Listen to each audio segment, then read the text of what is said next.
ദിനവൃത്താന്തങ്ങളുടെ 1-ാം പുസ്തകം 18-ാം അധ്യായം 6-ാമത്തെ വാക്യം. അരാമ്യരും ദാവീദിന് ദാസന്മാരായി കാഴ്ച കൊണ്ടുവന്നു. ഇങ്ങനെ ദാവീദ് ചെന്നിടത്തൊക്കെയും യഹോവ അവന് ജയം നൽകി. ദാവീദിന്റെ വിജയങ്ങളുടെ ഒരു ചരിത്രമാണ് ദിനവൃത്താന്തങ്ങളുടെ 1-ാം പുസ്തകം 18-ാം അധ്യായത്തിൽ പരാമർശിച്ചിരിക്കുന്നത്.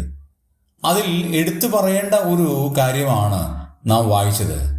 ദാവീദ് തന്റെ സ്വന്തം ബുദ്ധി കൊണ്ട് വിജയിച്ചു, ശക്തി കൊണ്ട് വിജയിച്ചു എന്നുള്ളതല്ല ദൈവം രേഖപ്പെടുത്തിയിരിക്കുന്നത്.